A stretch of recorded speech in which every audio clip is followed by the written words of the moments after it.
ڈھونڈیں گے زمانے، وہ خیر کا بھلائی کا مصدر چلا گیا. اور ہیں چشم تر لیے سب دیوانے کہہ رہے، ہیں چشم تر لیے سب دیوانے کہہ رہے کہ سچائی کا سجیلا سخندر چلا گیا. میرے انتہائی واجب الاحترام اسٹیج پر بیٹھے حضرات علماء کرام اور میرے عزیز ساتھیوں،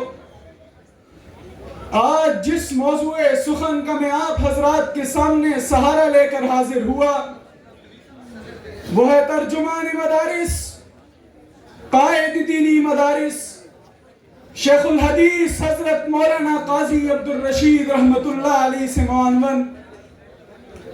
سامعین ذی قدر، انسانی عظمت کی تاریخ اپنے ان انہونی ثبوتوں پر ہمیشہ فخر کرتی ہے جنہوں نے بزم ہستی کو اپنی فکری بلندی اور عملی تبتاب سے روشن رکھا ہو.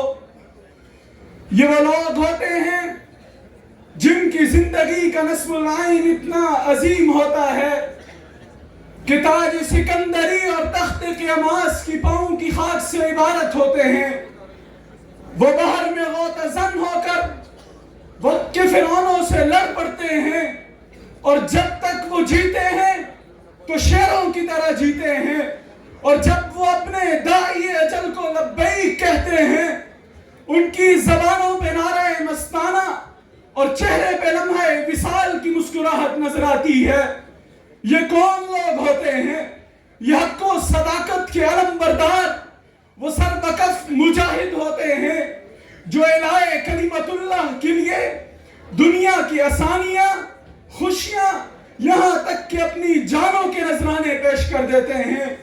ان خوش نصیب اور قابل شخصیات میں ایک نام ترجمان مدارس، قائد دینی مدارس، شیخ الحدیث حضرت مولانا قاضی عبدالرشید کا بھی نظر آئے گا. ارباب علم و دانش، کون قاضی عبدالرشید؟ وہ قاضی عبدالرشید جس نے فرعون صفت حکمرانوں کے لال مسجد اور جامع حفصہ پر دعویٰ بول کر اپنے آقاؤں کے خوش کرنے کے عزم کو ناکام بنا دیا تھا. وہ قاضی عبدالرشید جو مسند حدیث پہ بیٹھا کرتا تو درس حدیث کا حق ادا کر دیتا. وہ قاضی عبدالرشید جو عوام میں بیٹھتا تو ان کے غم میں شریک ہو جاتا. وہ قاضی عبدالرشید جو خواص میں بیٹھتا تو مقتدا معلوم ہوتا. جی ہاں، میں اس شیخ کی بات کر رہا ہوں جو امت کے تمام مسائل میں صف اول کا مجاہد بن جاتا. پھر مسئلہ شام ہو یا فلسطین ہو، مسئلہ افغانستان ہو یا کشمیر ہو، وہ ہر مظلوم کی آواز بن کر جسد واحد کا مصداق بن جاتا. اور پھر میں کیسے بلا سکتا ہوں اس ہستی کو؟ جب بات مدارس پہ آئے تو مشرف جیسے ڈکٹیٹر کو خاموش کرا جاتا، اور جب بات ناموس صحابہ پہ آئے تو کٹن حالات میں صدیق کی صداقت کے لیے لاکھوں کی تعداد میں لوگوں کو لے کر اسلام آباد کی دھرتی میں صدیق کی صداقت کا ڈنکا بجا جاتا. اور جب بات گنبد خضرا کی ختم نبوت پہ آئے تو یہ دل کے عرضے کے باوجود بھی دیوانہ دار عشقیہ نعرے لگاتے ہوئے مجھے اور آپ کو سپریم کورٹ کے گیٹ پہ نظر آیا اور نبی کی ناموس کا پہرا دیا اور مجھے اور آپ کو بیدار کیا. اور پھر وہ کہا کرتے تھے کہ عقیدہ ختم نبوت کے تحفظ کے لیے اس امت کا بچہ بھی جوان ہے، بوڑھا بھی جوان ہے. سامعین محترم،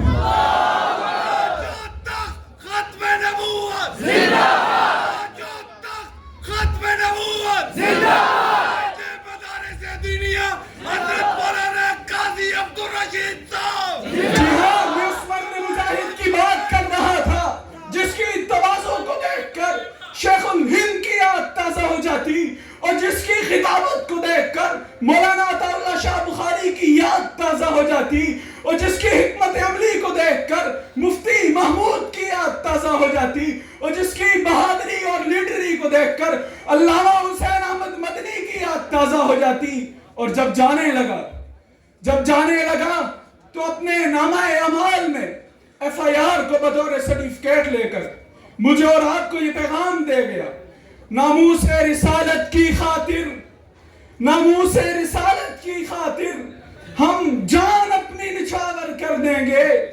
اگر وقت نے ہم سے خون مانگا، وقت کا دامن بھر دیں گے۔ اور پھر میں کیوں نہ کہوں، نہ سر جھکا کے جیے، نہ منہ چھپا کے جیے، ستم گروں کی نظروں میں نظریں ملا کے جیے۔ ہمارے زندگی میں ایک دن کم جیے تو کیا حیرت، ہم ساتھ تو ان کے تھے جو مشعلیں جلا کے جیے۔